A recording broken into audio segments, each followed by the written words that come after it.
Vacuna experimental de la Universidad de Oxford contra el COVID-19 es segura e induce una reacción inmune temprana. Eso sugieren los resultados preliminares. ¿Qué significa esto para conversar de esta, de otras vacunas, ¿no? ¿Qué pasa también mientras no haya vacuna y qué rol podría jugar en un testeo ya más masivo en la conocida fase 3 nuestro país? Vamos a conversar con Flavio Salazar. Ustedes ya lo pueden ver en streaming en pauta.cl, inmunólogo, investigador del Instituto Milenio de Inmunología e Inmunoterapia y vicerrector de Investigación y Desarrollo de la Universidad de Chile. Flavio, muchas gracias por estar con nosotros. ¿Cómo te va? Muy bien, muchas gracias por haberme invitado. A ver, yo acababa de leer un titular, uno de los tantos, ¿no?, de esta semana en relación a los avances de esta vacuna que desarrolla la Universidad de Oxford. ¿Qué significa que induce a una reacción inmune temprana? ¿Es muy clave la palabra temprana como para poder entender? Lo que pasa es que como son estudios que se están haciendo, digamos, hace muy poco tiempo, lo único que se puede medir realmente son las respuestas inmunes más tempranas. No se puede medir, tiene que ver con eso. Okay. Porque para eso se requiere un seguimiento más largo. Entonces, pero de hecho ya es un avance, porque el objetivo de las vacunas es generar una respuesta inmune temprana. Entonces, no tiene una mayor significación que eso la palabra temprana, pero que tenga respuesta inmune, eso sí que es bastante importante. Respuesta inmune, entonces, Flavio Salazar. ¿Significa que nuestro cuerpo reacciona generando anticuerpos? Ya, mira, la respuesta inmune de todos los organismos... O nada que ver.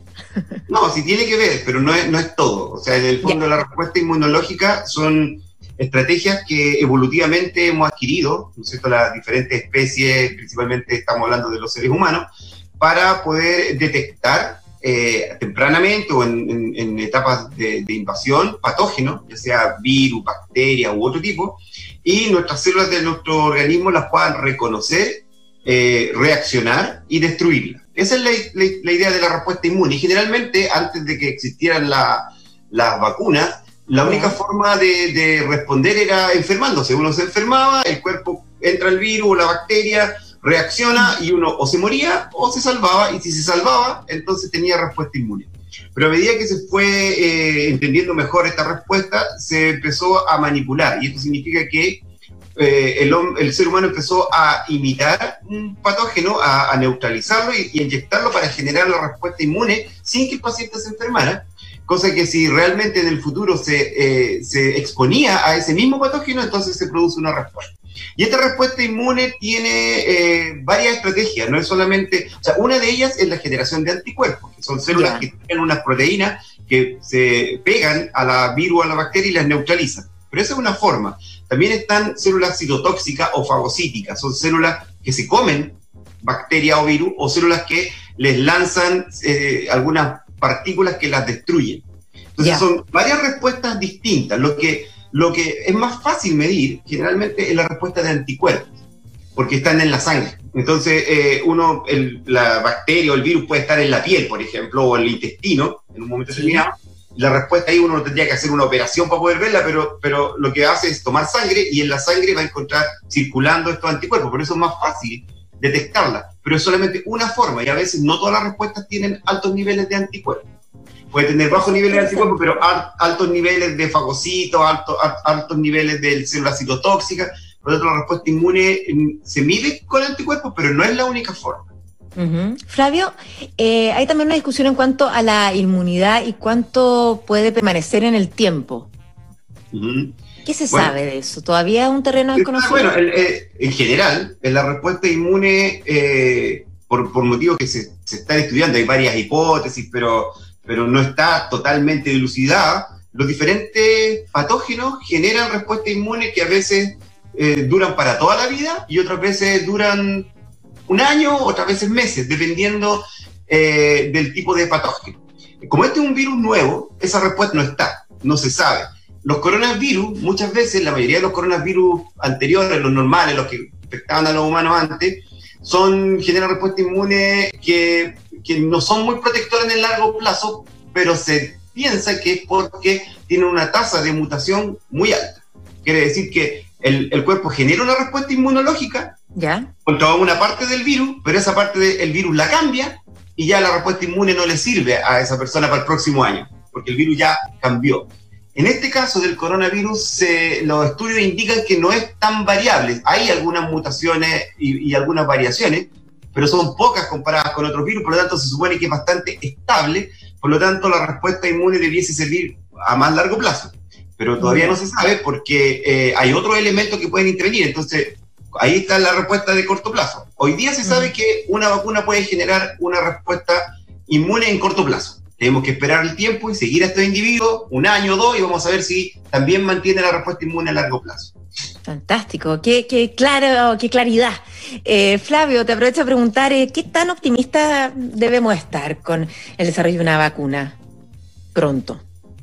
Bueno, hay que tener un optimismo siempre. Yo creo que no se puede caer en la desesperanza. Yo creo que hay que tener un optimismo, porque yo sinceramente creo que vamos a lograr en cualquiera de los laboratorios que vamos a lograr una vacuna que va a funcionar, pero los tiempos no se pueden apurar, ¿ya? Y tampoco la vacuna va a hacer de que resolvamos el problema, digamos, agudo de salud pública que tenemos hoy día en Chile. Porque esta primera ola no va a contar con vacuna, por lo tanto, la única forma de sortearla va a ser con medidas muy cuidadosas respecto al seguimiento, ¿no es cierto?, de los individuos que están infectados y hacer la trazabilidad que le llaman, tener una muy buena red digamos, de detección, un nivel de detección importante y mantener, obviamente, muy importante las normas de distanciamiento social, ¿no es cierto?, las regulaciones, porque no va a haber una solución, o sea, no hay que pensar en la vacuna optimistamente en el sentido de que, no importa que nos contaminemos, tal vamos a tener vacuna, porque eso no es verdad. O sea, la vacuna no va a estar, yo lo aseguro, no va a estar, como dicen a fin de año, no es imposible, no va a estar tampoco quizás disponible para el público en general, por lo menos hasta el segundo semestre del próximo año. Eso es, porque es por lo que estábamos conversando. Si uno quiere saber o sea, lo que uno quiere saber con una vacuna es que una vacuna proteja en el largo plazo, porque si no, no sirve. No puedo estar vacunando todos los días.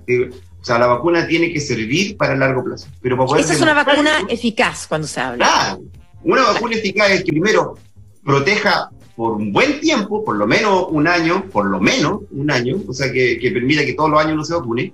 Y lo otro es que proteja a una gran parte de la población, porque cada individuo es distinto y tenemos distintos sistemas inmunes. Por lo tanto, la vacuna a uno le va a servir más, que a uno le va a generar una respuesta más fuerte, a otro más débil, etc. Pero como población tiene que tener un efecto protector. Y eso hay que demostrarlo en un gran número de pacientes y por un periodo de seguimiento largo. Por lo tanto, no lo puede apurar. Eso es imposible, no lo puede apurar porque necesitamos el tiempo de seguimiento para saber si realmente va a funcionar o no, porque si no puede ser un desperdicio o incluso puede ser peligroso. Puede ser un desperdicio en el sentido de que a lo mejor da una respuesta a corto plazo, hacen estas empresas millones y billones de dosis, tratan a las personas y después no sirve para nada, entonces un desperdicio de recursos enorme, o pueden producir efectos adversos en algunos pacientes en el mediano plazo. A lo mejor al principio no pasa nada, y a lo mejor en algunos pacientes vamos a tener problemas a los 6 meses. Entonces, por eso hay que hacer un seguimiento para estar seguro de que la vacuna va a funcionar bien. Tiene un camino por recorrer largo, pero vale la pena y debe ser así. Y cuando se habla de Chile, ¿qué implica en la práctica esta fase 3? Y cómo Chile también podría participar en ella, ¿no?, en este ensayo clínico a partir de agosto, según dijo el ministro Andrés Kuhn. Bueno, es como hemos discutido, pero quizás hace un poquito de claridad, los estudios primero se hacen obviamente en laboratorio, en algunos modelos animales, y luego pasan a los que tienen buenos resultados, pasan a los estudios clínicos que tienen 3 fases, fase 1, fase 2, fase 3. En la fase 1, un número limitado de pacientes cautelosamente son probados para ver que la vacuna no los vaya a matar, no vaya a producir algún error grave o alguna reacción. Eso ya sí, ¿no es cierto? Segundo, fase 2, ya empieza a probar la efectividad con un grupo control, se hace un número grande de pacientes y se ve si funciona o no. Eso es lo que ha terminado ahora en Oxford y el otro, y dice, pucha, funcionó bien, tenemos respuesta inmune a corto plazo, etc. Y ahí empieza el fase 3, que es un estudio ya en una población susceptible, en condiciones normales, para ver si la vacuna realmente protege a las personas de la infección. Entonces, ¿qué se hace? Se toma un gran número de pacientes y se dividen en 2 grupos ciegos, uno que le dan la vacuna, otro le dan un placebo, que es igual a la vacuna, pero sin la vacuna, porque hay un efecto de sugestión también que se produce, se llama placebo. Entonces, se vacunan y se dejan circular en una situación de altos niveles de circulación del virus, y después de un tiempo se ve cuántos individuos se hicieron síntomas, se infectaron respecto a los vacunados o los no vacunados, y eso demuestra científicamente que los que están vacunados no se enferman, mientras que los que están vacunados sí, algunos se enferman. Por lo tanto, eso es un estudio que se requiere hacer ahora en el fase 3. Y se hace en Chile, y la idea que hemos discutido es que en realidad se va a hacer en varios países del mundo, porque esto tiene que cubrir una heterogeneidad, ya sea genética, de población, de condiciones de virus, etcétera. Entonces, todos los países tienen diferentes condiciones. Chile es un país que tiene en este momento una tasa alta de circulación del virus, entonces es un buen lugar para probar. Por otra parte, también tiene unas condiciones tanto de capacidades científicas como de capacidades médicas y de seguimiento que son buenas comparadas con otros países, por lo tanto lo hace atractivo. Lo que a mí me parece interesante es que se haga en conjunto. Yo defiendo esa tesis de que venga una vacuna internacional y que junto con nuestros científicos chilenos y nuestros médicos generen un estudio digamos, dirigido para que las conclusiones las podamos sacar en conjunto. Me parece súper bien. Pero también hay otras posibilidades que no se descartan, de que vengan empresas que hagan sus propios estudios y ellos utilizan sus propias capacidades para poder generarlo, ¿no es cierto? Como, no sé, AstraZeneca u otras. Claro, porque tenemos esto que nos llega de la Universidad de Oxford, que trabajaría, ¿no?, a través del gobierno, se nos imagina. También está esta alianza colaborativa entre la Universidad Católica, por ejemplo, y esta empresa farmacéutica china Sinovac, ¿no? También.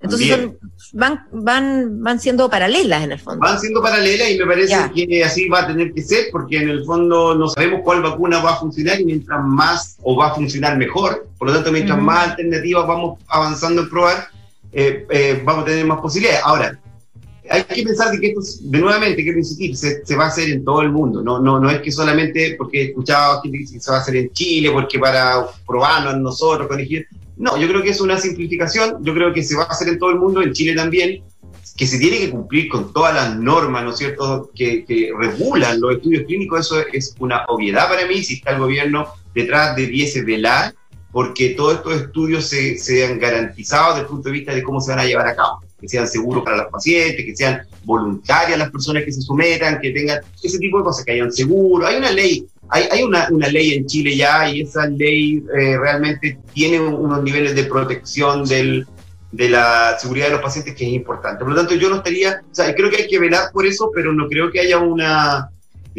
situación de desmedro de Chile respecto a esto. Yo creo que esto nos ayuda, porque a la larga nosotros tenemos que generar capacidades para que podamos hacer nuestras propias vacunas en 10, 20 años más, porque si no vamos a estar siempre pendientes de poder comprarlas, y ahora el problema es que no va a haber, o sea, en el fondo todos quieren comprarla, y Estados Unidos tiene millones de habitantes, y Europa. Y Brasil, que ya ha amarrado varias. Flavio, para terminar justamente en relación a nuestra capacidad, nuestro talento nacional, ¿no? Se sabe que es muy rico, que es muy importante, que de repente tiene que ser reconocido afuera para que uno de aquí adentro lo aplauda, ¿no? Pero han trabajado mucho, y quizá contarnos un poco de la importancia del trabajo interuniversitario, por ejemplo, que se ha estado haciendo. De hecho, ya en las mismas pruebas, en este tema en específico. ¿Y qué te parece el Ministerio de Ciencia y el rol que ha jugado?